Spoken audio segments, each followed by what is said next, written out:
لبيك اللهم لبيك لبيك لا شريك لك لبيك إن الحمد والنعمة لك والملك لا شريك لك.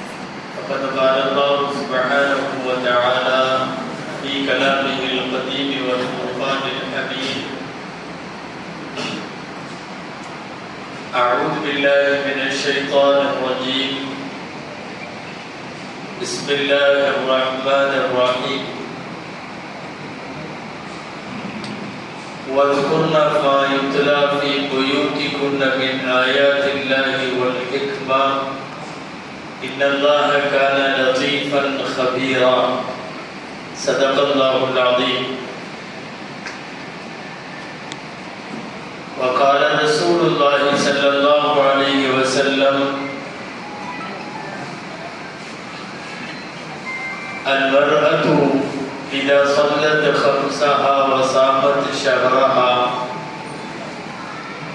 وأطاعت بعلها وأحسنت فرجها فلتدخل من أي أبواب الجنة شاءت.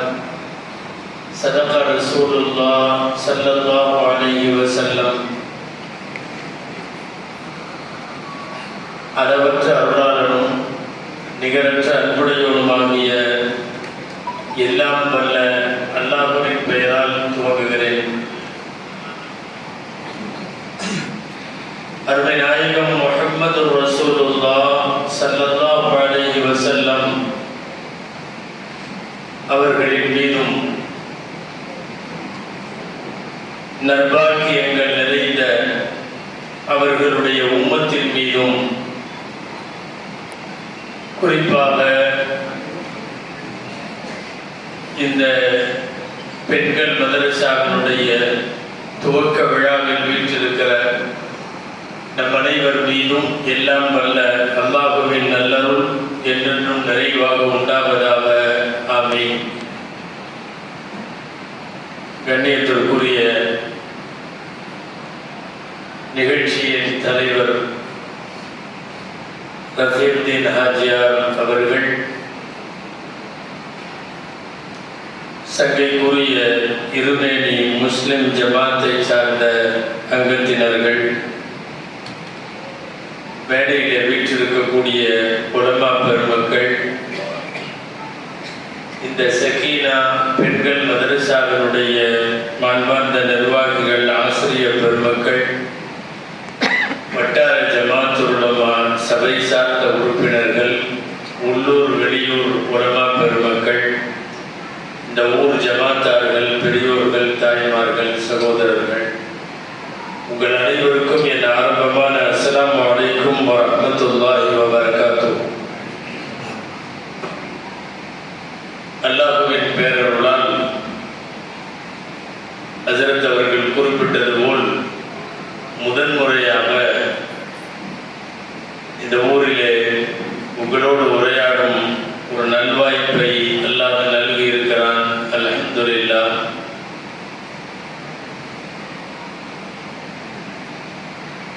சகீனா என்கிற பெயரில் ஒரு பெண்கள் தர்பியத்து கல்லூரி புதுப்பிக்கப்பட்டு ஒரு புதிய பாடத்திட்டத்தோடு இந்த ஊர் வாழ் இஸ்லாமிய பெண்கள் எல்லாம் மார்க்க அறிவை பெற்றாக வேண்டும் என்கிற ஒரு நன்னோக்கத்தில் துவங்கப்பட்டிருக்கிற இந்த மதரசாவை அல்லாஹ் கபூல் செய்வானாக. இம்மதரசா துவங்க உதவியவர்கள், ஒத்துழைத்தவர்கள், இன்றைக்கும் அதை நிர்வகித்து நடத்தி கொண்டிருப்பவர்கள் எல்லோருக்கும் அல்லாஹ் தனது கைது பரக்கத்துகளை தருவானாக என்கிற நல்ல துஆவோடு, எதனால் பெண்கள் மதரசாக்கள் தேவை, பெண்கள் மதரசாக்கள் இல்லாவிட்டால் சூழ்நிலை எப்படி இருக்கும் என்பது குறித்து சில சிந்தனைகளை உங்களுக்கு முன்னாலே நான் கொண்டு வர முயற்சிக்கிறேன். துஆ செய்கிறேன். எல்லாம் வல்ல அல்லாஹ் ஜல்ல ஷானஹு தஆலா பயன் தரும் விஷயங்களை பேசவும் நாம் கேட்கவும் அது குறித்து சிந்திக்கவும் வரும் நாட்களிலே செயலாற்றவும் அல்லாஹ் அருள் புரிவானாக. அன்பிற்குரியவர்களே, அல்லாஹ்வின் படைப்புகளில் மனிதன் மாத்திரமே தன்னுடைய வாரிசுகளை வளர்க்க கடமைப்பட்டிருக்கிறான். ஆடு மாடுகள் பூனைகள் எல்லாம் வளர்க்க வேண்டிய அவசியம் இல்லாமலேயே வளர்ந்துவிடும். விலங்கினங்களுக்கு தர்பியத் என்பது தேவையில்லை. தர்பியத் என்றால் வளர்த்து ஆளாக்குதல், அது தேவையில்லை. ஒரு பூனை குட்டி அடுத்த 10 நாட்களுக்குள் தானாக எல்லாவித பக்குவத்தையும் பெற்றுவிடும். ஆடு பிறந்தவுடன் அடுத்த 2-3 நாட்களில் எல்லா பக்குவமும் பெற்றுவிடும். யார் எதிரி என்று தெரியும், யார் நண்பன் என்று தெரியும், எதை சாப்பிடலாம் என்று தெரியும், எதை சாப்பிடக்கூடாது என்று தெரியும். நமக்கு இது ஒத்து வரும் என்று தெரியும், இது ஒத்து வராது என்று தெரியும். மனித குலத்திற்கு மாத்திரம்தான் இந்த பக்குவம் ஆரம்பத்தில் தரப்படுவதில்லை.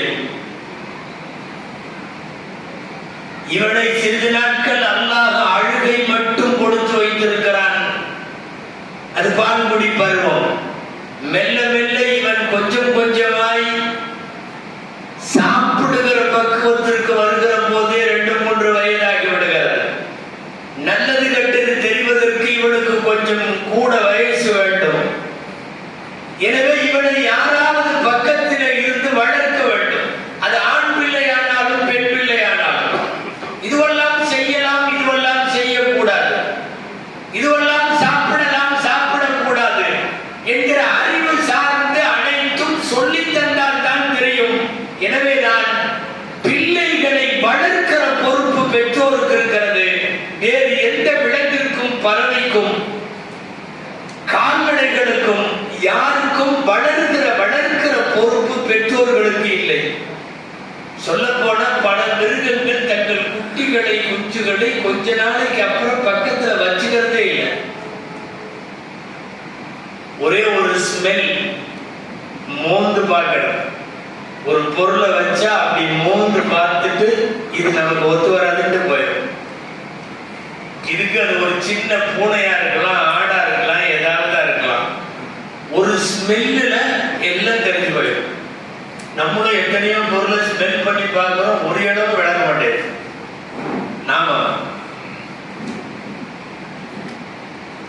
ஏதாவது ஒரு ஆகாத பொருளை வைத்தால் உண்ணாது. நல்ல நான்வெஜ் ஒரு 1/2 கிலோ வச்சு சாப்பிடுங்கன்னு அடிச்சு சாப்பிட வைங்க. ஆட்டையோ மாட்டையோ சாப்பிடவே சாப்பிடாது. காரணம் அது ஃபீட் பண்ணல, அல்லாஹ் மண்டையில ஏத்தல. அப்படி ஒரு பொருள் உள்ள போறதுக்கு வாய்ப்பே இல்லை. ஸ்மெல் பண்ண உடனே இது நம்ம ஏரியா இல்லைன்னு போயிடும். நீங்க சிங்கமோ புலியோ நான்வெஜ் சாப்பிடுற ஒரு பிராணியை பிடிச்சி ஒரு புல்லு கட்டு, இலை, தலை, கீரை எதையாவது வச்சு சாப்பிட்டுன்னு அடின்னு அடிச்சாலும் சாப்பிடாது. ஸ்மெல் பண்ண உடனே சிங்க புலிக்கு தெரியும் இது நம்ம ஏரியா கிடையாது, இது நமக்கு ஆண்டவன் வைக்கல. புலி பசித்தாலும் சாப்பிடாது, அடிச்சாலும் சாப்பிடாது. இதெல்லாம் அதுகளுக்கு தெரிந்திருக்கிறதா இல்லையா? ஆடு மாட்டுக்கு நான்வெஜ் ஆகாதுன்னு தெரியுது, சிங்கம் புலிக்கு வெஜிடேரியன் ஒத்து வராதுன்னு தெரியுது. ஆனா நமக்கு தான் அதெல்லாம் புரியாது. சின்னதுல மட்டுமல்ல, பெருசானாலுமே புரியறது இல்லை. என்ன அப்படி சொல்றீங்க அப்படிங்கிறீங்களா? சும்மா ஒரு சாம்பிளுக்கு சொல்றேன். சுகர் பேஷண்ட்டுக்கு முன்னாடி ஸ்வீட் வச்சு பாருங்க, பிஸ்மில்லா, அவர் தான் முதல்ல எடுத்து போடுவார் மற்றவங்களை விட. என்ன ஆச்சியார் உங்களுக்கு ஸ்வீட் சாப்பிடக்கூடாதுன்னு டாக்டர் சொல்லியிருக்காரு. ஒரு 1/2 மாத்திரையை கூட்டி போட்டுக்கலாம், கொஞ்சம் மாத்திரையை சேர்த்துட்டா போதும், எடுத்து சாப்பிடுவார். எது நல்லது கெட்டது என்று புரிந்து விடும் ஆற்றல் மனிதனுக்கு இல்லை. நான் சொல்ல வருவது, இதனால் தான் குழந்தைகள் வளர்க்கப்பட வேண்டும். ஆண் குழந்தை வளர்க்கப்பட வேண்டும். அதை விட கூடுதல் கவனத்தோடு பெண் குழந்தைகள் வளர்க்கப்பட வேண்டும். குறிப்பாக பருவம் எய்துவதற்கு முன்பும் பின்பும், திருமணத்திற்கு முன்பு மட்டுமல்ல, ஏன் பின்பும் பெண் பிள்ளைகளை வளர்த்து ஆளாக்க வேண்டிய பொறுப்பும் கடமையும் பெற்றோர்களுக்கு ரப்புல் ஆலமீன் வைத்திருக்கிறார். அதனால் தான் அவர்களுக்கு கல்வி தர வேண்டும், ஒழுக்கம் தர வேண்டும். இந்த ரெண்டும் தீனோடு சேர்த்து தர வேண்டும். கல்வியோடும் தீன் வர வேண்டும், ஒழுக்கத்தோடும் தீன் வர வேண்டும். அப்படியானால் அவள் வருங்காலத்தினுடைய சிறந்த குடும்ப தலைவியாய், சிறந்த இஸ்லாமிய தாயாய், அடுத்த தலைமுறையை வார்த்தெடுப்பதில் வளர்த்தெடுப்பதில் நல்லவளாய் அப்படி ஒரு பெண் கிடைப்பாள். எனவே நீங்கள் கொடுக்கிற கல்வி, நீங்கள் கொடுக்கிற ஒழுக்கம், நீங்கள் கொடுக்கிற குடும்ப ஒழுங்குகள், நீங்கள் கொடுக்கிற வீட்டு நிர்வாகம் எல்லாமே மார்க்கத்தோடு சேர்த்து தரப்பட வேண்டும். அதற்காகத்தான் நிஸ்வான் மதரசாக்கள், ஊரா நிஸ்வான் மதரசாக்கள் இருக்கு. எல்லா இடத்துலயும் நிஸ்வான் மதரசா தேவையா அப்படிங்கிற மாதிரி நினைக்கலாம். ஊர்கள் தோறும் தேவையில்லை, மஹல்லாக்கள் தோறும் இன்னைக்கு தேவை. நீங்கள் நன்றாக ஒரு விஷயத்தை புரிய வேண்டும். உலகம் முழுக்க பெண்களை மையப்படுத்தித்தான் எல்லா பசாதுகளும் வருகிறது. பெண்களை மையப்படுத்தித்தான் எல்லா கலாச்சார சீரழிவு வருகிறது. நாகரிகத்தின் பேரில் ஏற்படக்கூடிய நாசகேடுகள் எல்லாம் பெண்களை மையப்படுத்தித்தான் வருகிறது. ஒரு குடும்பத்தில் ஒரு பெண் சரியில்லை, அந்த குடும்பம் மீதிக்கு வர அது ஒன்று போதும். ஆண் சரியில்லை என்பதை விட ஒரு வீட்டில் பெண் சரியில்லை என்றால் மிக வேகமாக அந்த குடும்பத்தின் மானம் ஏறிவிடும். ஒரு மானக்கேட்டிற்கு காரணம் பெண்கள் என்பதால் தான் பெண்கள் விஷயத்தில் கடும் முயற்சி மேற்கொண்டு அவர்களுக்கு ஒழுக்கத்தை தர, மார்க்கத்தை தர எடுக்கப்படுகிற முயற்சிகளில் முதன்மையானது மட்டுமல்ல, முழுமையான முயற்சி நிஸ்வான் மதரசாக்கள். நாம் யோசித்து பார்க்கிறோம், நாட்டிலேயே நாடு நிஸ்வான் தான் இருந்தது கொஞ்ச காலத்துக்கு முன்னாடி. கொஞ்ச காலமெல்லாம் ஒண்ணு வேணாம், ஒரு 25 வருஷத்துக்கு முன்னாடி நிஸ்வான் எங்க திருச்சிக்கு போங்க, பாண்டியப்பாடிக்கு போங்க, பெங்களூருக்கு போங்க, ஒரு 4 நிஸ்வான் நாட்டிலேயே அடையாளப்படுத்துவார்கள். அதை தவிர வேறு எதுவும் இல்லை. இன்னைக்கு 4000 நிஸ்வான்கள் தமிழகத்திலே மாத்திரம். உங்களை சுற்றி எல்லாம் பனைக்குளம், பெருங்குளம், அண்டகுளம், அது இது இருமேனி, சித்தார்கோட்டை, என்னென்ன ஊர் இருக்கோ இந்த பக்கம் அத்தனை ஊர்ல நிஸ்வான் இருக்கு. ராமநாதபுரம் மாவட்டத்தில் மாத்திரம் நிஸ்வான்கள் அநேகமா எவ்வளவு தெரியல, நிறைய இருக்கலாம் இல்லையா? ஏராளமான மதரசாக்கள். 2 செய்தி. இன்றைக்கு ஏற்பட்டிருக்கிற கலாச்சார சீரழிவுகளிலே இருந்து பெண்களை பாதுகாக்க வேண்டும். இது ஒண்ணு. நாளைய இஸ்லாமிய குடும்பத்தில் மார்க்கம் செழிக்கிற தீனுடைய குடும்பமாக ஒரு குடும்பத்தை உருவாக்க வேண்டும். இந்த 2 தான் நிஸ்வானுடைய கான்செப்ட். நிஸ்வான் ஏன் என்று கேட்டால் இந்த 2 தான் பதில். இன்றைக்கு நிலவி வருகிற சீர்கேடுகளிலே இருந்து பெண்களை காக்க வேண்டும். நாளை ஒரு குடும்பத்திலே இருந்து மார்க்கம் தாங்கிய தலைமுறை உருவாக்க வேண்டும். தீன் செழிப்போடு ஒரு குடும்பம் கட்டமைக்கப்பட வேண்டும். இந்த 2 காரணங்களுக்காகத்தான் நாடு முழுக்க நிஸ்வான்கள் இன்றைக்கு வேகமா நடக்கிறது. நிறைய நடக்கிறது, நிறைய ஓதுகிறார்கள். அடிக்கடி நிஸ்வான் விழாக்கள்ல நான் சொல்றது உண்டு, நீங்க கேள்விப்பட்டிருப்பீங்க. பொண்ணு பார்க்க போறப்போ ஓதிருக்குதான் கண்டிப்பா விசாரிக்கிறோம். கண்டிப்பா விசாரிக்கிறோம். கேட்கறாங்களா இல்லையா? பொண்ணு அழகு, அந்தஸ்து, அது இது எல்லாம் பார்த்து முடிச்சுட்டு பொண்ணு ஓதிருக்கான்னு கேட்பாங்க மறக்காம. நம்ம கேட்டோம்னா அவங்க சொல்லுவாங்க, ஆமா எங்க ஊர் நிஸ்வான்ல ஓதிச்சு, அதுல பட்டம் வாங்கிச்சு, இத்தனை வருஷம் ஓதிச்சு நல்லா சொல்லுவாங்க. நான் ஏன் சொல்றேன் கொஞ்சம் கவனிங்க. நம்ம மாப்பிள்ளை பார்க்க போற இடத்துல என்னைக்காவது மாப்பிள்ளை ஓதிருக்காருன்னு கேட்கிறோமா? கேட்கறதே இல்லை. அவரு சம்பளம் என்ன, போனஸ் என்ன, வெளிநாடு போவாரா வருவாரா, மிசா என்ன, எத்தனை வருஷமா இருக்காரு, ஒரு இடத்துல இருக்காரா, வைக்கிறாரா, என்ன வச்சிருக்காரு, வீடு கட்டிட்டாரா ஊர்ல, இப்படி எல்லாம் விசாரணை போக ஒழிய மாப்பிள்ளை ஓதிருக்காரா கேட்கறதே இல்லை. ஏன் தெரியுமா? அவர் ஓதனாலும் ஒண்ணுதான், ஓதாட்டி ஒண்ணுதான். அதுக்காக இங்க இருக்கிறவங்க எல்லாம் ஓத வேண்டியது இல்லைன்னு முடிவு பண்ணிடாதீங்க. அவர் ஓதனா அவருக்கு மட்டும்னு அர்த்தம். ஒரு பெண் ஓதினா குடும்பத்துக்கேன்னு அர்த்தம், அடுத்த தலைமுறைக்கேன்னு அர்த்தம். அதனால்தான் மாப்பிள்ளையுடைய மாப்பிள்ளையினுடைய குடும்பத்தின் அறிவு என்ன, அவர் அழிப்பே தேவா, அவர் ஏதாவது விசாரிக்காம பெண்களுடைய விஷயத்தில் விசாரிப்பதற்கு முக்கியமான காரணம் என்னன்னா, அவள் ஓதினால் அந்த குடும்பமே ஓதும்.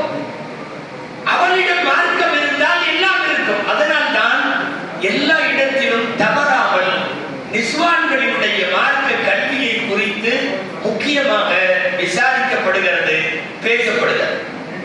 அன்பிற்குரியவர்களை, நான் 2 காரணம் சொல்றேன், அதை மாத்திரம் விளக்கி முடிவுக்கு வருவேன்.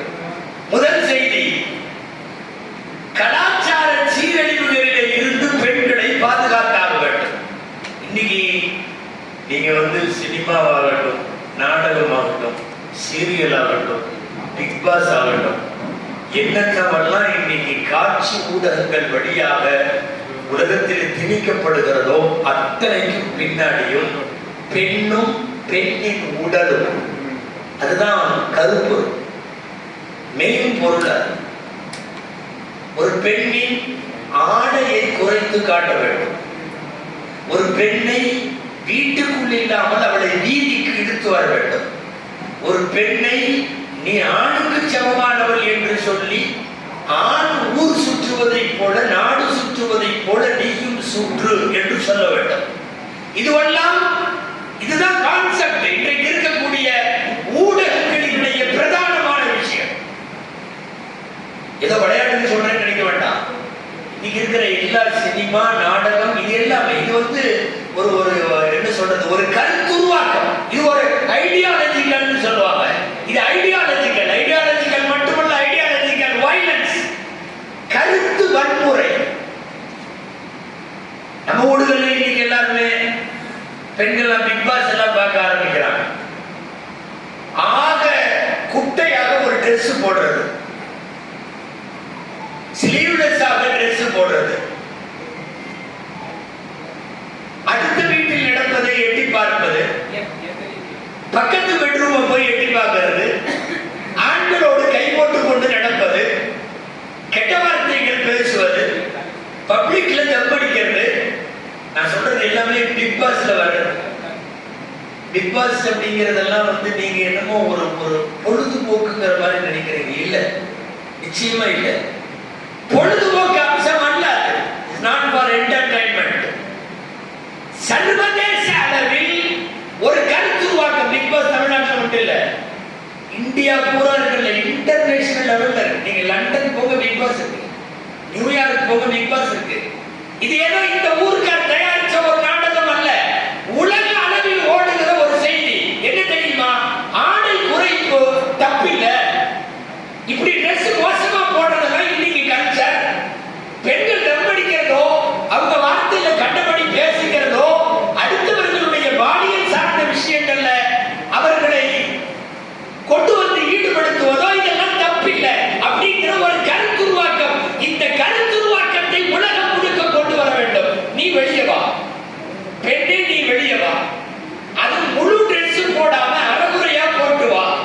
நீ ரசிக்கப்படுகிற பொருள், நீ காணுகிற பொருள், அடுத்தவர்களால் ஆசிக்கப்படுகிற பொருள். பச்சையா சொல்றதுன்னா ஒரு விதமான சதை பிண்டமாக என்னென்னவெல்லாம் தேவையோ அதையெல்லாம் செய்கிறார்கள் இந்த தொடர்கள். இதுகளை பார்த்து நம்ம ஊர்ல இருக்கிற நாடகங்கள், சினிமாக்கள் எல்லாமே இதை மையப்படுத்துகிறது. இன்னைக்கு இந்த கலாச்சார சீரழிவுல இருந்து பெண்ணை மீட்டாக வேண்டும். வேற வழியே இல்ல. ஆப்போசிட் சைடுல செம ஃபுல் டோஸ்ல நீங்க தீனை கொடுக்க வேண்டும், பவரா கொடுக்கணும். எதிரிலே வீழ்த்துவதற்கு, நாசப்படுத்துவதற்கு சக்தி பலமாக இருக்கிற போது அதில் ஆற்றப்படக்கூடிய எதிர்வினை, அந்த எதிர்வினையும் ஓவர் டோசேஜா இருக்கும். தீன் தர வேண்டும், மார்க்கம் தர வேண்டும். சாலிகான முறையில் கடந்த காலங்களில் வாழ்த்து முடித்த நம்முடைய சாலிகான பெண்மணிகளின் வரலாறு சொல்லப்பட வேண்டும். இந்த கல்ச்சர் எல்லாம் நாசமானது என்கிற அந்த மார்க்க ரீதியான புத்தியை புகட்டியாக வேண்டும். அதற்காகத்தான் நிஸ்வான் தேவைப்படுது. சில பேர்லாம் நினைச்சுக்கிறாங்க, என்னமோ சும்மா இல்லாத கொள்ளாத பிள்ளைங்க ஏழைப்பாளைய வீட்டுல இருந்து நிஸ்வான்ல போய் ஓதுவாங்க, நம்மெல்லாம் கொஞ்சம் வசதி வாய்ப்போடு இருக்கிறோம், எல்லா வீட்டுக்குள்ளேயும் ஓதியாகும். பெண்களுக்கும் உரியது நிஸ்வான். தமிழ்நாட்டில் சில ஊர்கள்ல, இந்த ஊர் எப்படின்னு எனக்கு தெரியாது, பணக்கார வீட்டுக்குள்ள எல்லாம் நிஸ்வான ஓதுறது இல்லை. மிடில் கிளாஸை விட கொஞ்சம் லோயர் இடத்துல உள்ளவங்க இவங்க மாத்திரம் ஓதுறாங்க. என்ன நினைச்சுக்கிறாங்கன்னா, ஏழை குடும்பத்து பிள்ளைகள்லாம் நிஸ்வான்ல ஓதணும். ஆக பெரிய பணக்கார குடும்பங்கள் தான் முதலில் ஓத வேண்டும். கெட்டு போவதற்கான வசதிகளும் வாய்ப்புகளும் அவர்களிடம் அதிகம். ஒரு 10,000 ரூபாய் போன் வச்சிருக்கிற பிள்ளைய விட 1 லட்சம் ரூபாய்க்கு மேல ஐபோனை கையில் வச்சிட்டு இருக்கிற பிள்ளைக்கு கொஞ்சம் அதிகமாக சொல்லி தரப்பட வேண்டும். இன்னைக்கு இந்த கலாச்சார சீரழிவிலிருந்து காப்பாற்றுவதற்காகத்தான் நிஸ்வான் மதரசாக்கள் துவங்கப்படுகிறது, நடத்தப்படுகிறது. அங்க உள்ள பாடத்திட்டமும் அதுதான். நீங்க நினைக்கிற மாதிரி நிஸ்வான் மதரசால வெறும் பயான் ஏதோ சொல்லி தருவாங்களான்னு நினைச்சுக்காதீங்க. ஒரு குடும்ப அமைப்புல எப்படி கணவன் மனைவி ரைட்ஸ் எப்படி, பிள்ளைகளை வளர்க்கறது எப்படி, வயசுக்கு வந்த பெண்களுக்கான சுத்தம் பரிசுத்தம், அவர்களுடைய குளிப்பு கடமை, இது சார்ந்த விஷயங்கள் எப்படி, பார்வையிலே உடையிலே பேச்சிலே இதிலெல்லாம் வெட்கத்துடன் கூடிய பேணுதல் எப்படி, இதையெல்லாம் தான் பாடம் நடத்தப்படுகிறது. வாழ்நாளில் அவர்களின் காதில் இதுவெல்லாம் பட வேண்டும், கேட்க வேண்டும். ஒண்ணு வேண்டாம், கடந்த காலங்களுக்கெல்லாம் போய் ரொம்ப வரலாறுலாம் சொல்ல வேண்டியதில்லை. இன்னைக்கு நிகழ்காலத்துல இப்ப இருக்கிற சூழ்நிலை மாத்திரம் கொஞ்சம் சொல்லுங்களேன். வாரம் ஏதாவது ஜோடி இஸ்லாத்துக்குள்ள வருது, இல்ல இஸ்லாத்துக்குள்ள வெளியே போகுது. வாரம் முதல்ல எல்லாம் வருஷத்துக்கு ஒரு ஆளோ 2 ஆளோ இஸ்லாத்துல சேர்றதுக்கு வருவாங்க. நான் உங்க மார்க்கத்துல சேர்றேன், எனக்கு களிமா சொல்லி கொடுங்க. நம்ம எல்லாம் சந்தோஷமா இருக்கும். இஸ்லாத்தை தெரிஞ்சு படிச்சு உணர்ந்து அவர் வர்றாரு அப்படின்னு சொல்லி சந்தோஷமா இருக்கும். இப்போலாம் அந்த சந்தோஷம் வர்றதே இல்லை. ஒரு பையன் வர்றான், நான் இஸ்லாத்துல சேர்ந்து ஒரு காபர் பையன் வர்றான், பின்னாடியே அவனை தள்ளிக்கிட்டு ஒரு புருக்கா உள்ள வரும். ஏன்னா அது சொல்லியிருக்கு, நீ இப்படி சேர்ந்ததான் கல்யாணம் பண்ணி கொடுப்பாங்க. அல்லது ஒரு பொண்ணு வருது, வேறு சமயத்தை சார்ந்த பொண்ணு, நான் முஸ்லீம் ஆகணும் சார் அப்படிங்குது, பின்னாடியே நம்ம பையன் உள்ள தள்ளிக்கிட்டு வர்றான். ஒரு காதலனை அடைவதற்காக வேண்டி இஸ்லாத்திலே சேருகிற பெண்கள் இன்றைக்கு அதிகம். அல்லது காதலனை அடைவதற்காக எல்லாம் பாதுகாக்கணும் நம்மையும் நம் குடும்பத்தையும் நம் ஊரையும், இஸ்லாத்தை விட்டு வெளியே போற பெண்கள் அதிகம். மார்க்க ரீதியாக மார்க்கத்தை விட்டு வெளியேறக்கூடிய இந்த அபாய சக்தி இப்போது அதிகம், இன்னைக்கு உள்ள காலத்தில் அதிகம். அதாவது மாசம் ஏதாவது இப்படி பெற்றோருக்கெல்லாம் தெரியாம கலப்பு திருமணமா மதம் மாறி திருமணம் இதெல்லாம் செய்யறவங்களுடைய அந்த ரிஜிஸ்டர் ஆபீஸ்ல போய் பார்த்தீங்கன்னா அங்க இது ஒட்டுவாங்க. இந்த மாதிரி இந்த பையன் ஏதாவது ஒரு பையன் சிவகுமார், இந்த புள்ள வந்து இஸ்லாமிய பெண் பாத்திமா, இந்த 2 பேரும் திருமணம் செய்ய விண்ணப்பித்திருக்கிறார்கள். அடுத்த 15 நாட்களில் சப்ரசர் கருவூலத்தின் சார்பாக அவர்களுக்கு திருமணம் நடக்க இருக்கிறது. 15 நாட்களுக்குள்ளாக தங்கள் ஆட்சேபனையை தெரிவிக்கலாம் அப்படின்னு ஒட்டுவாங்க. எங்கேயுமே எல்லா ட்ரெஷர் ஆபீஸ்ல போய் பார்த்தீங்கன்னா ரிஜிஸ்டர் ஆபீஸ்ல ஒட்டிருப்பாங்க.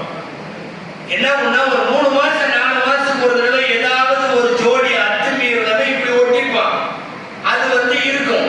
இன்னைக்கெல்லாம் என்ன தெரியுமா, அந்த ரிஜிஸ்டர் ஆபீஸுடைய பெரிய போர்டு ஃபுல்லா ஒட்டுற அளவுக்கு இதெல்லாம் இருக்கு. கடந்த நவம்பர் மாதம் 210 ஜோடி, நீங்க நம்புவீங்களோ இல்லையோ, நான் சென்னையில சொல்லுறேன், 210 ஜோடி மார்க்கத்தை விட்டு விட்டு வெளியேறி திருமணம் செய்தவர்கள். நான் டீ கடை பேச்சுல உட்கார்ந்து பேசுற மாதிரி சொல்லல, டேட்டா பேஸ் சொல்றேன். உண்மை அது. அரசாங்கத்தினுடைய கருவூல கணக்கு சொல்லுகிறேன். 100கணக்கான பெண்கள் உங்கள் வீட்டை விட்டு அல்ல, நம்முடைய மரபும் பாரம்பரியமும் சார்ந்திருக்கிற தீனை விட்டு வெளியே போகிற அளவுக்கு ஒரு அவலத்தை உண்டாக்கப்படுகிறது என்றால் அந்த அவலத்திற்கு எதிராக போராடியாக வேண்டும். அது உலமாக்களின் கடமை, முஸ்லிம் ஜமாத்துகளுடைய கடமை, இந்த முஸ்லிம் தனவந்தர்களுடைய கடமை, சமுதாய பற்று கொண்ட அக்கறையுள்ள அத்தனை பேர் மீதும் கடமை. இதற்காகத்தான் நிஸ்வான் மதரசாக்கள் நடத்த வேண்டும். ஏன் நிஸ்வான் மதரசா மீறி போன நிஸ்வான் மதரசாக்கள்ல ஒரு 2 மணி நேரம் 3 மணி நேரம் கிளாஸ்ல அட்டன் பண்றதுக்கு உங்களால கொண்டு விட முடியல. ஆனா அந்த புள்ள தன்ட்ட இருக்கிற அத்தாப்பரிய மொபைல்ல விடிய 3 மணி நேரம் 4 மணி நேரம் அதுல செலவழிக்குது. நீ ஒரு 3 மணி நேரம் நிஸ்வான் மதரசால போய் உட்கார்ந்தா அல்லாஹ் சொல்றதுக்கு ஆதரவு கொடுக்கும். ரசூல் சொல்றது காதுல விழுகும், சஹாபாக்கள் தாபியீன்கள் இவங்களுடைய வரலாறு எல்லாம் காதுல விழுகும். ஆனா 4 மணி நேரம் மொபைல்ல, பேஸ்புக்ல, இன்ஸ்டால இதுக்குள்ள இருக்கும்போது என்னென்னவெல்லாம் காதுல விழுகும், என்னென்னவெல்லாம் கண்ணில் படும் அப்படிங்கிறது அல்லாஹ்வுக்கு தான் தெரியும். இருமேனியில் எல்லாம் இன்ஸ்டால இருக்காங்களான்னு தெரியல, நிறைய இருப்பாங்களோ. எல்லா பிள்ளையும் அதுல இருக்கு. 7th 8th பெண்கள் கீழே கேட்டுட்டு இருக்காங்க இல்லையா, 7th 8th 9th எல்லாம் அவனுக்கு ஒரு அக்கௌண்ட் 4 அக்கௌண்ட் ஓபன் பண்ணி உள்ள உட்காந்துக்கிட்டு இவருக்கு அஜர்ந்து ஆட்சியாரும் தோல்வி தலைவர் அவர் தீண்டாரியா இருப்பாரு, 5 நேரம் தொழுதுகிட்டு தொப்பி தாடியோட அவர் நினைச்சுப்பாரு என் பேர்த்தியெல்லாம் நட்டக்குள்ளன். அவர் ராத்திரி 1:30 மணிக்கு யாருப்பா அஸ்லாம் வலைக்கும் அனுப்புறாங்க. ஏங்க 1:30 மணிக்கு ராத்திரி பெட்ஷீட் எதுக்கு லைட் எரியுது? என் உள்ள நல்லவோ, என் பேத்தி அப்படி இப்படி.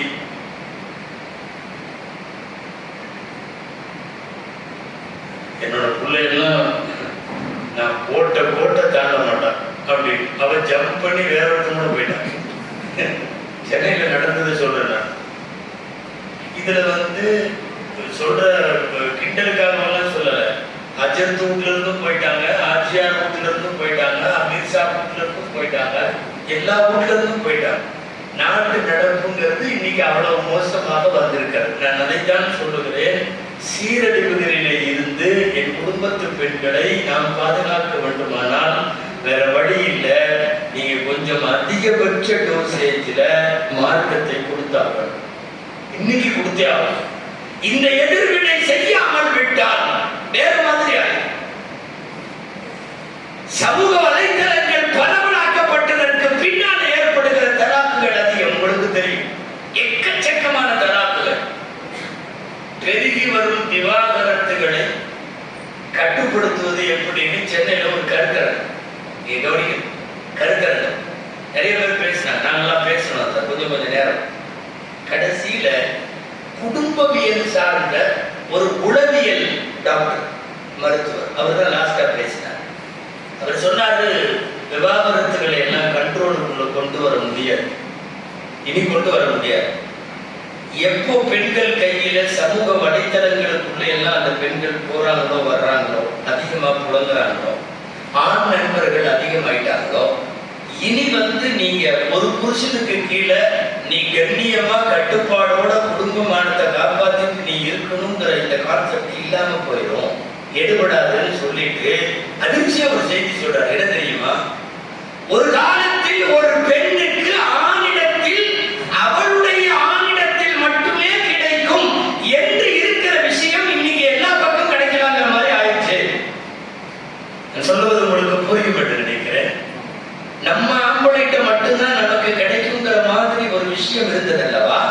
அது இப்போது இந்த வாழாய் போன ஊடகங்கள் பரவலானதற்கு பின் எல்லா பக்கமும் கிடைக்கும். ஒரு ஆணுக்கு எல்லா பக்கமும் கிடைக்கும். நீங்க பெரிய பெரிய நகரங்கள் இன்னைக்கு நடக்கிறது என்ன தெரியுமா? பொருள் வேண்டும் என்றால் ஆன்லைன்ல ஆர்டர் செய்கிறான், வாசலுக்கு வருகிறது. அது ஆன்லைன் வணிகம் என்கிறோம், ஆன்லைன் வியாபாரம் என்கிறோம். ஆன்லைன்ல வியாபாரம் நடக்கலாம், ஆன்லைன்ல விபச்சாரம் நடக்கிறது. எனக்கு 2 கிலோ சர்க்கரை வேண்டும், என் வீட்டுக்கு டோர் டெலிவரி வேண்டும், ஆர்டர் செய்கிறீர்கள், வருகிறது, சர்க்கரை வரலாம், எனக்கு ஒரு பெண் வேண்டும். இந்த வயதில் ஆர்டர் செய்தால் வீட்டுக்கு வரும் என்கிற சூழ்நிலையில் இன்றைக்கு பெரிய நகரங்கள் வளர்ந்திருக்கிறது. இது ஒரு ஆபத்தான பாதை. அதனால் தான் தொடர்ந்து உலமாக்கள், ஜமாத்துகள் போராடி கொண்டே இருக்கிறார்கள். இவ்வளவு பெரிய சீரழிவிலே இருந்து இந்த பெண்களை எப்படி மீட்டெடுப்பது? நீங்க கொஞ்ச நேரமாவது ஒவ்வொரு நாளும் அல்லாஹ் ரசூலின் செய்தியை பிள்ளைக்கு கொடுக்கலன்னா நீங்க எவ்வளவு பெரிய ஃபேமிலியா இருக்கலாம், நீங்க பெரிய பாரம்பரியமான ஃபேமிலியாக இருக்கலாம். ஆனால் பல்வேறு அசிங்கங்கள் அப்படிப்பட்ட ஃபேமிலிகள் நடந்துருச்சு. அல்லாஹ் அக்பர், நிறைய நடக்கிறது. சர்வ சாதாரணமாகவே நம்ம பசங்க, நம்ம பிள்ளைங்க தூங்க போறது ராத்திரி 1 மணி, 12 மணி, 1 மணி, 12 மணி வரைக்கும், 1 மணி வரைக்கும் கையில மொபைல், அதுக்குள்ள ஆன்லைன், அந்த ஆன்லைனுக்குள்ள சோசியல் மீடியா. யாரோடு பேசுகிறீர்கள்? பசங்க எல்லாம் ராத்திரி 10 மணி ஆனாதான் ஃப்ரெஷ் ஆகலாம். 10 மணிக்கு இருக்கும், எல்லாருக்கும் தூக்கம் தானே வரும், எல்லாரும் சீக்கிரம் போய் படுக்க. இவன் 10 மணி ஆனா தொடங்கிடுச்சான், நம்ம நேரம்னு ஆரம்பிச்சிடறான். பிஸ்மில்லான்னு மொபைலை தூக்கிட்டு போனோம்னா இந்த 100% சார்ஜும் போய் அந்த அவன் போட்டிருக்கிற 2 ஜிபியோ 1.5 ஜிபியோ எல்லா ஜிபியும் போய் நம்மளை விட்டுருங்க ஜீனா அதான் மௌத்தா போயிருக்கு. ஆமா, மௌத்தா போனதுக்கு அப்புறம் போட்டு இவன் பாட்டில் படுத்துருவான். அதுல ஹயாத் இருக்கிற வரையும் ராத்திரி 1 மணி 1:30 மணி. இவைகளை எல்லாம் தான் சொல்லுகிறோம் கலாச்சார சீரழிவு. ஒரு 20 வருஷத்துக்கு முன்னாடி உங்க குடும்ப பொம்பளைங்க போட்டிருந்த ட்ரெஸ் இருக்கா இல்லையா, அந்த ட்ரெஸ் கோடும் இன்னைக்கு உங்க பேத்தி போட்ட ட்ரெஸ் கோடுக்கு இடையில வித்தியாசம் இருக்கா இல்லையா? இந்த கலாச்சார சீரழிவுகளில் இருந்து பெண்களை மீட்டெடுத்தாக வேண்டும் என்றால் வேற வழியே இல்லை. அவர்களுக்கு அல்லாஹ்வை பற்றி ரசூலை பற்றி தர வேண்டும். நிஸ்வான்கள்ல பெரும்பாலும் செய்யப்படுறதும் அதைத்தான் செய்யப்படுது, வேற ஒண்ணும் புதுசா இல்லை. நம்ம இன்னைக்கு சாப்பிடுற சாப்பாட்டு ஸ்டைலு, நம்ம குடிக்கிற ஸ்டைலு, நம்ம பழகிற ஸ்டைலு, பேசுற ஸ்டைலு, இது எல்லாமே மார்க்கத்தில் அனுமதிக்கப்பட்டது தானே, சொல்லிக் கொடுக்கப்பட்டது தானே. என்ன முறை? பேப்பர்ல இதுல எல்லாம் பார்க்கறீங்க நீங்க, புர்காவோட சில கல்லூரி பெண்கள் சிகரெட் குடிச்சிட்டு ரவுண்டா நின்று, அது சில பசங்களும் இருக்கானோ, இது 2 இடுப்பு இழுத்துட்டு கொடுக்குது, அவன் 2 இடுப்பு எழுதுறான். ஒரு சிகரெட்டு அப்படியே ரவுண்ட்ல வருது வந்துச்சு சோசியல் மீடியால. இந்த படமெல்லாம் வந்தது. சொல்றதுக்கு வெட்கமா இருக்குது. ஊர் பகுதிகள் அல்ல, பெருநகரங்களிலே சொல்லுகிறேன், தண்ணி அடிக்கிற பெண்கள் கொஞ்சம் கொஞ்சமாக வருகிறார். எல்லா பெண்களும் சொல்ல வரல. நாட்டில் இப்படியும் சில செய்திகள் நகர தொடங்கிவிட்டது. ஒண்ணு வேணா உங்கள்ட்ட இருக்கிற வாட்ஸ்அப்ல, உங்கள்ட்ட இருக்கிற பேஸ்புக்ல மிக அதிகமாகி போகலாம். பெண்ணை காணவில்லை, இந்த செய்தி அதிகமா வருது. ஒரு 10-20 வருஷத்துக்கு முன்னாடி எல்லாம் வரல. பெண்ணை காணவில்லை, கண்டுபிடி தருபவர்கள் தயவு செய்து இந்த நம்பர்ல தொடர்பு கொள்ளும் அப்படின்னு 2 நம்பர் போடுறாங்க. கரெக்டா 3 நாள் கழிச்சு பெண் கிடைத்து விட்டாங்க. இனி யாரும் தேட வேண்டாம் அப்படின்னு சொல்லி முடிச்சிடுறாங்க. 3 நாள் எங்க போயிருந்தா, 3 நாள் எங்கே இருந்தாள், அவள் யாரோடு பழகுகிறாள், யாரோடு சுற்றுகிறாள், அதிகம் யாரோடு பேசுகிறாள், அவளின் தொடர்பும் அவளின் தேடலும் அவளின் இணையதள பார்வைகளும் அவளுடைய சோசியல் மீடியாவுடைய தொடர்புகளும் கண்காணிக்கப்படுகிறதா? இதுவெல்லாம் இன்றைய சீரழிவிற்கு, சீர்கேட்டிற்கு மிகப்பெரிய அளவின் காரணம்.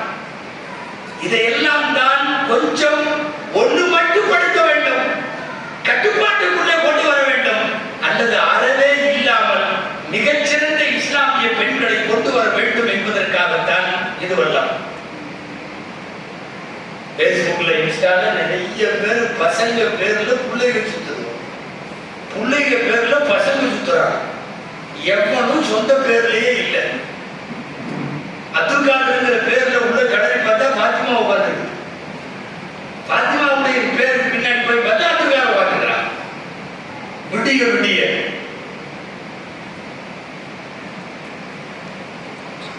உங்க ஊர்ல திருமணம் எல்லாம் உங்க ஊர் சார்ந்து நடக்கும். நாங்க சென்னையில திருமணம் நடத்தி வைக்கிறோம். இப்போ எல்லாம் பையன் எங்கப்பா? சென்னை. பொண்ணு இட்டாலி. பொய்யெல்லாம் இட்டாலி. அல்லது பொண்ணு சென்னை, பையன் எந்த ஊருமா? பிலிப்பைன்ஸ். பிலிப்பைன்ஸுக்கும் இட்டாலிக்கும் என்னடா அப்படின்னா ஒன்றும் இல்லை, இன்ஸ்டால 2 கனெக்ட் ஆகுது. இப்படித்தான் ராத்திரி 12 மணிக்கு மேல மூட்டி ஜனம் எல்லாம் தூங்குனதுக்கு அப்புறம் அஸ்ஸலாமு அலைக்கும் ஆப்பிங் வேடி வாழைக்கும் சலாம்னு அவன் அங்கிருந்து பதில் சொல்லுவான். எல்லாமே சலாமோட தான் தொடங்கும் அமர்க்கடமா, அப்புறம் போய் வேற மாதிரி முடிஞ்சிடும்.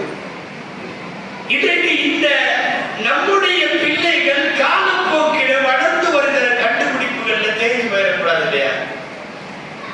உங்க ஊர்ல எப்படின்னு தெரியல, சென்னையில எல்லாம் பெரியவங்களை வீட்டுல வச்சு பார்த்துக்கிற மென்டாலிட்டியில இப்ப வளரும் நவீன தலைமுறை பிள்ளைகள் இல்லை.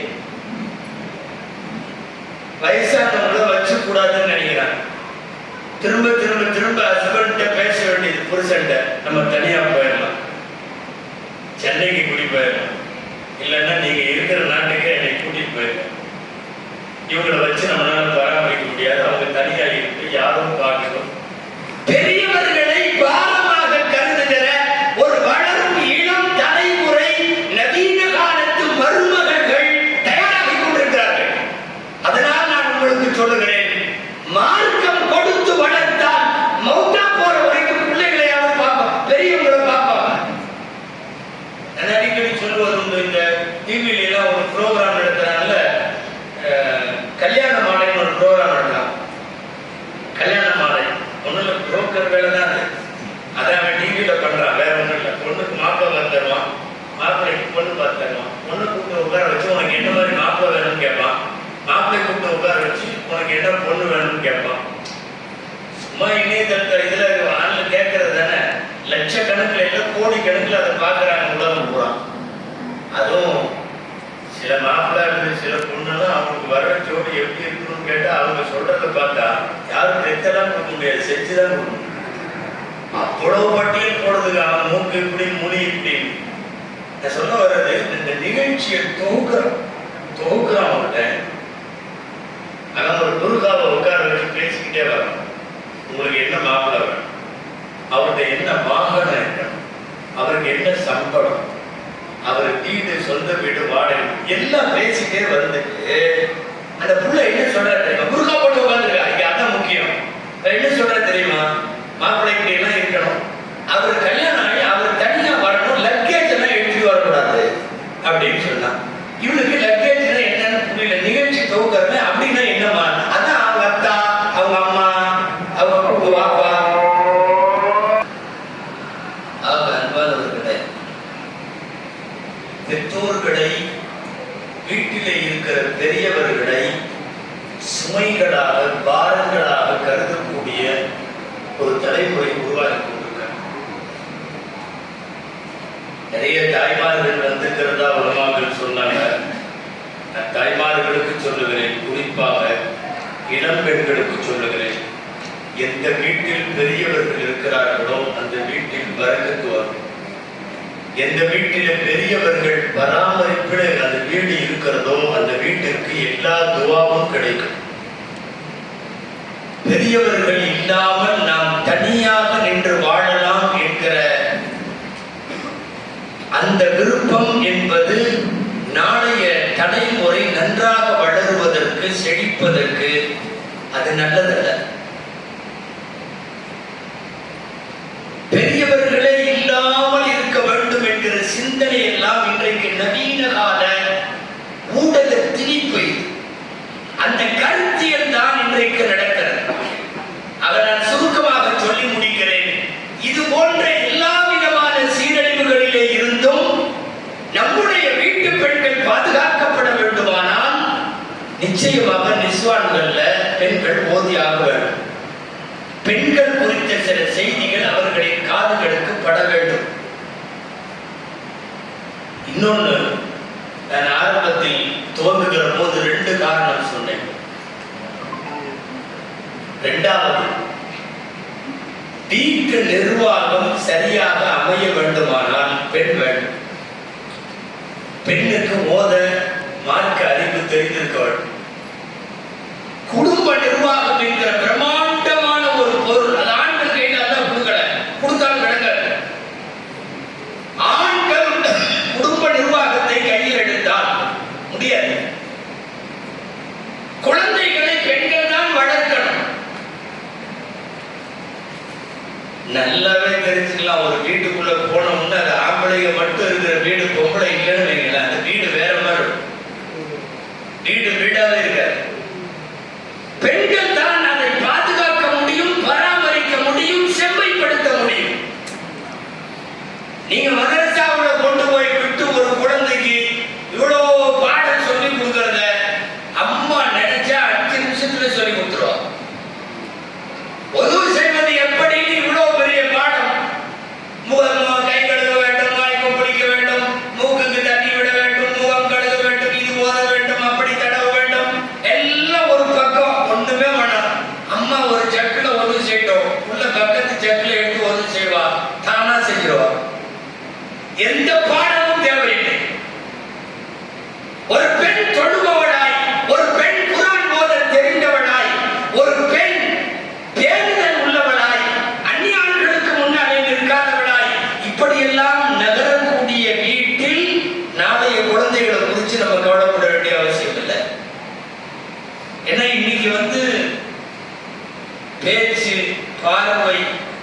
போயிடுச்சு, எல்லாத்துலயுமே வெக்கம் கொஞ்சம் கொஞ்சமா போயிடுச்சு.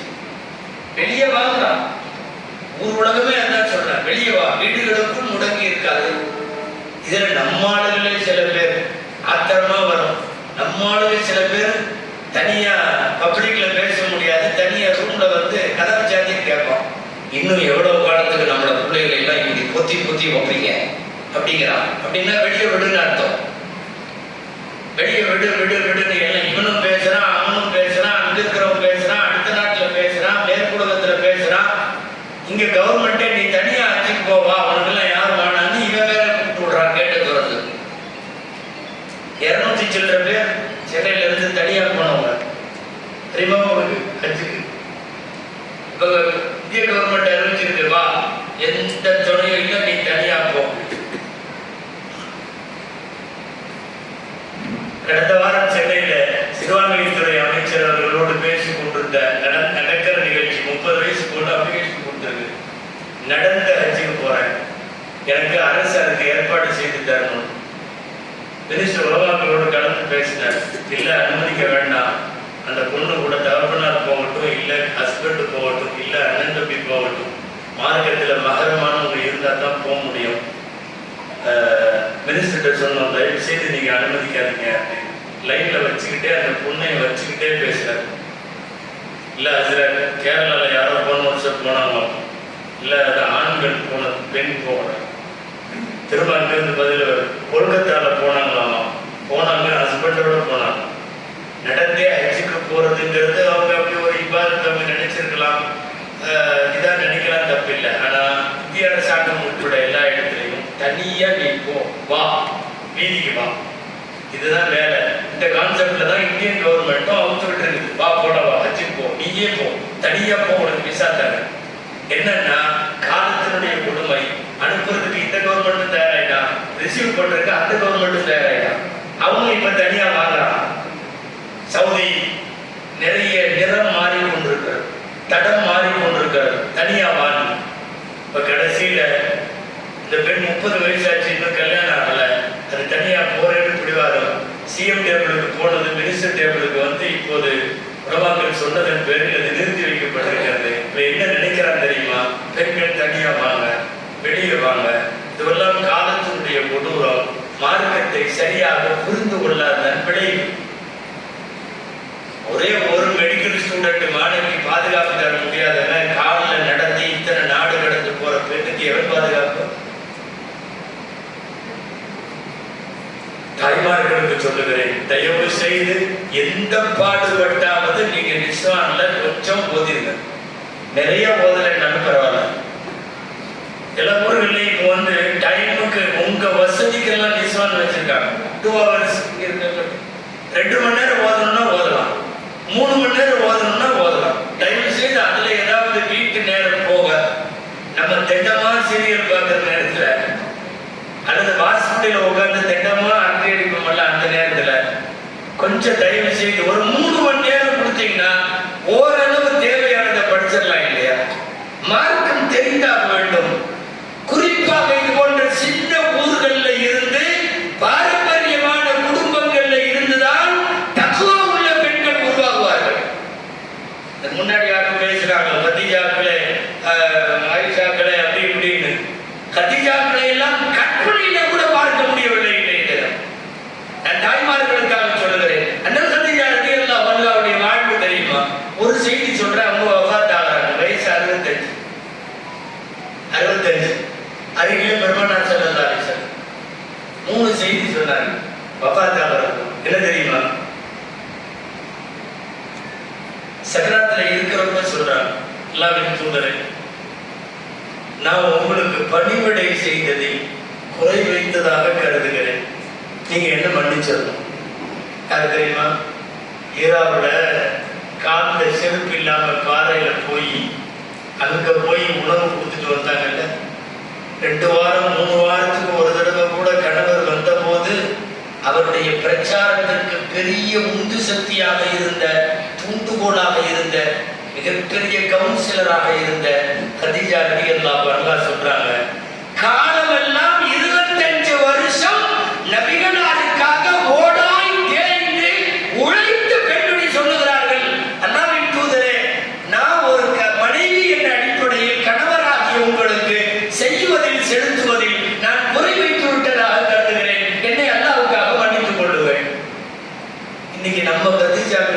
யோசிச்சு பாருங்க இந்த இடத்துல வச்சு. இரண்டாவது செய்தி அவங்க சொன்னது, அல்லாஹ்வின் தூதரே, கபருடைய வேதனை குறித்து நீங்கள் சொன்ன செய்திகள் எல்லாம் கேட்டு கேட்டு எனக்கு ரொம்ப பயமாக இருக்கிறது. வகி வந்த நேரத்தில் ஹீராவினுடைய குகையில் உங்களுக்கு வகி வருகிற போது நீங்கள் எந்த துண்டை அணிந்திருந்தீர்களோ அந்த துண்டிலே எனக்கு நீங்கள் கஃன் துணியாக எனக்கு போர்த்த வேண்டும்.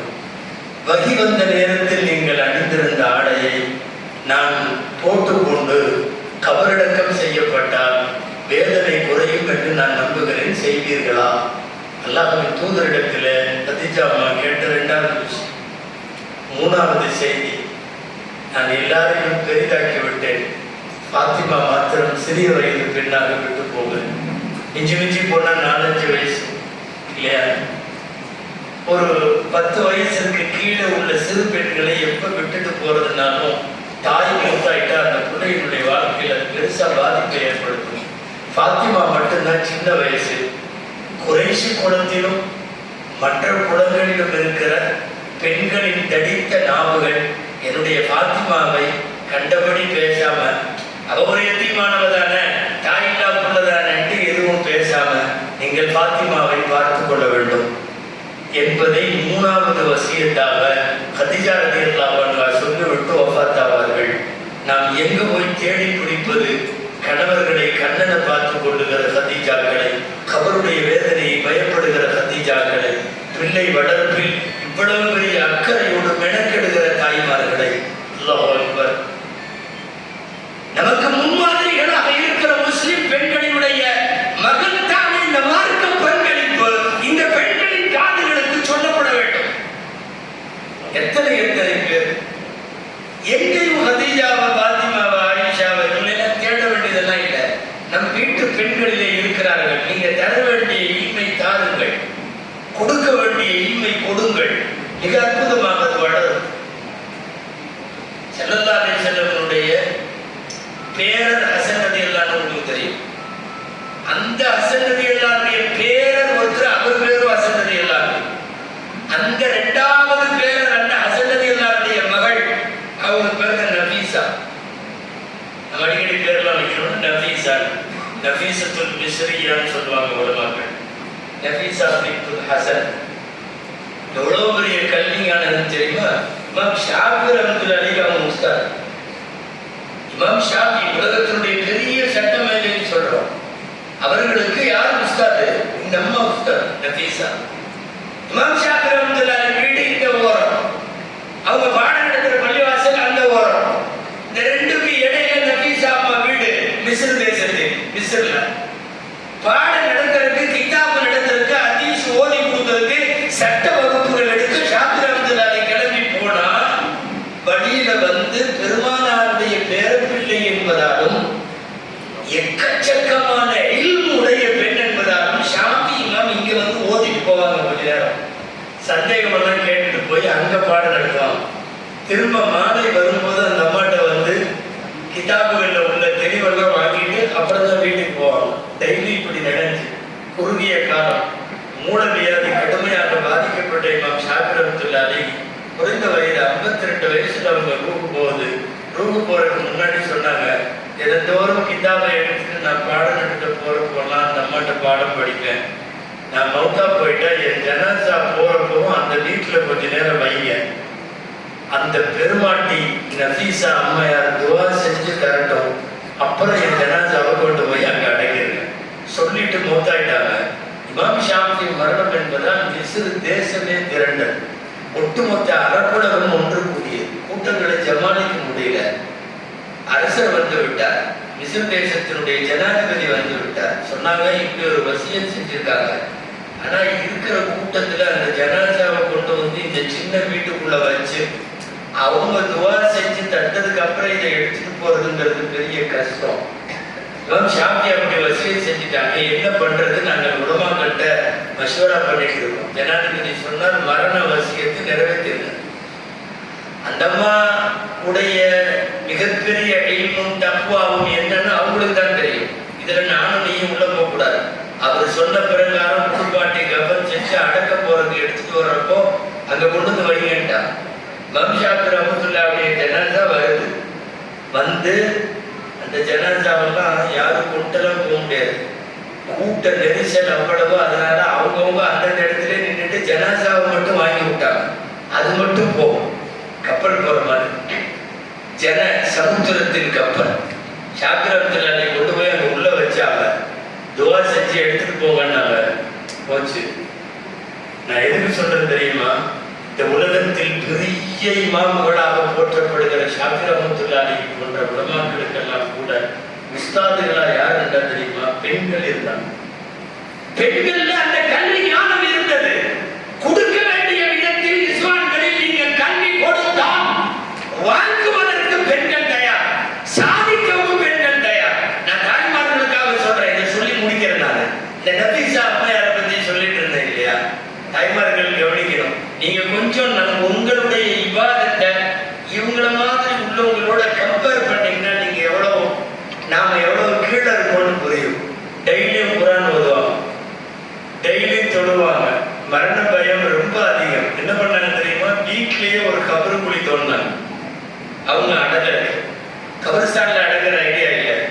வீட்டுக்கு வெளியே ஒரு ரூம் கபர் தோண்டியாச்சு. கரெக்டா இவங்க மௌத்தா போனா எப்படி தோண்டுவாங்களோ அதே மாதிரி தோண்டியாச்சு. மண்ணு குழிதான். டெய்லி என்ன பண்ணாங்க தெரியுமா? அவங்களுடைய நேரங்கள் வேலைகள் போக இவங்கெல்லாம் அவங்க வீட்டுல படிப்பெண்ணா இருந்த பெண்மணி ஒண்ணு பாத்திமான்னு பேர். அவங்கதான் இதெல்லாம் அறிவிக்கிறாங்க. குரானை எடுத்துக்கொண்டு கபருக்குள்ள இறங்கிடுவாங்க. அவர்கள் வஃபாத்தானால் அவர்கள் அடங்குகிற கபரிஸ்தானில் அவரே உள்ள போய் உட்கார்ந்து அங்க குரான் ஓதுற. காலப்போக்கில் இப்படி இறங்கி இறங்கி இறங்கி குரான் ஓதி அவங்களுக்கு அந்த கபரு பழகி போச்சு. நமக்கெல்லாம் பிரச்சனை என்னன்னா, திடீர்னு கொண்டு போய் கபூர்ல போட்டு வந்துட்டாங்க ஒரே நாள்லன்னா பிரச்சனையா இருக்கு, பயமா இருக்கு. எல்லாம் போட்டு வந்துடுறீங்களே அப்படின்னு சொல்லி அதுவே டெய்லி போயிட்டே இருந்தா, இது பெட்ரூமா, இது கிச்சன் ரூமா, அது அந்த ரூமா, இது இந்த ரூமா, அந்த மாதிரி இது கபர் ரூம். கபர் ரூம்ல டெய்லி போய் உட்காந்து ஓதி ஓதி ஓதி கபர் பழகிருச்சு. ஆச்சரியம் என்ன தெரியுமா? தாய்மார்கள் கவனிக்கணும். அந்த கபருக்குள்ள மட்டும் வச்சு அவங்க ஓதன குரான் 192 கத்தம் முடிச்சாங்க. வாழ்க்கையில 192 குரான் ஓதன இடம் பூமியின் மேல அல்ல, கீழே. வீட்டுல பள்ளிவாசல்ல இல்ல, கபரு குடிக்குள்ள 192 குரான் ஓதி முடிச்சு 11வது ஜுஸுல இந்த கடைசி குரான் ஓதிட்டு இருக்கிறாங்க. அங்க ஒரு 11வது ஜுஸுல ஒரு வாசகம் வருது, வல்லாஹு யதுஉ இலா தாரிஸ் ஸலாம். இன்னைக்கு நீங்க எடுத்து பார்க்கலாம். இருக்கு வல்லாஹு யதுஉ இலா தாரிஸ் ஸலாம். என்ன அர்த்தம் தெரியுமா? அல்லாஹ் உங்களை தாருஸ்ஸலாம் என்கிற சொர்க்கத்திற்கு அழைக்கிறான் அப்படின்னு வர்ற அந்த வசனத்தோடு அப்படி சாதி அல்லாஹ் தாருஸ்ஸலாமிற்கு அழைத்து கொண்டான். உலக வரலாற்றிலேயே வெளியில இருந்து கபருக்குள்ள அடக்கிறவங்க அதிகம். ஆனா கபருக்குள்ளேயே மௌத்தாகி அங்கிருந்து வெளியே ஜனாசாவை பார்க்கறதுக்கு எடுத்துட்டு திரும்ப அதுக்குள்ளேயே கொண்டு போய் அடக்கினது நபீசா அம்மாவை மட்டும்தான். தாய்மார்களே, நமக்கு முன்னாலே கதீஜாக்கள் வரலாறு நிறைய இருக்கிறது. நமக்கு முன்னாலே நபீசாக்களின் வரலாறு நிறைய இருக்கிறது. வரலாற்றின் வழி நெடுகிலும் ரொம்ப பேடுதலோடு பார்வையில், பேச்சில், உடை உடுத்துவதில், நடைமுறையில், வெளியில போவதில், எல்லா விஷயத்திலையும் சரியத்தை தாங்கி வெட்கத்தை பேணி வாழ்ந்த பெருமக்கள் எல்லாம் பெண் குலத்தில் உருவாக்கியிருக்கிறார்.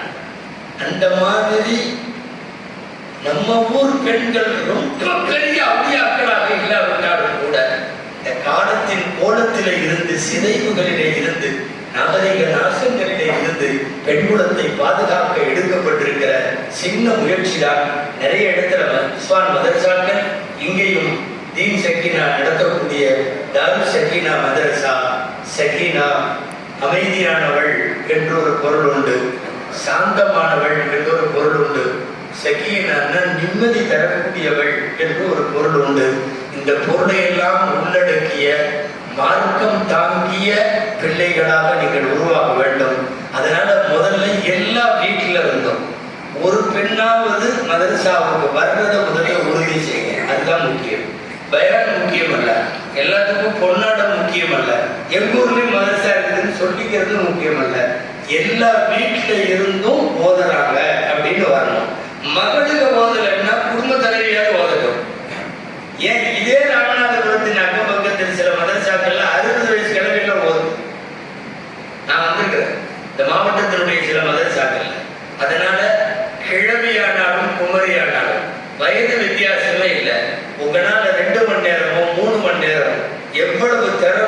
முடியுமோ தாருங்கள். இவர்கள் அதற்கு தோதுவாக பாட வகுப்புகளும் திட்டங்களும் வைத்திருக்கிறார்கள். மார்க்கத்தை தெரிந்து கொள்வோம். கால சிதைவுகள் சீரழிவுகளிலே இருந்து நம்முடைய பெண் குலத்தை பாதுகாப்போம்.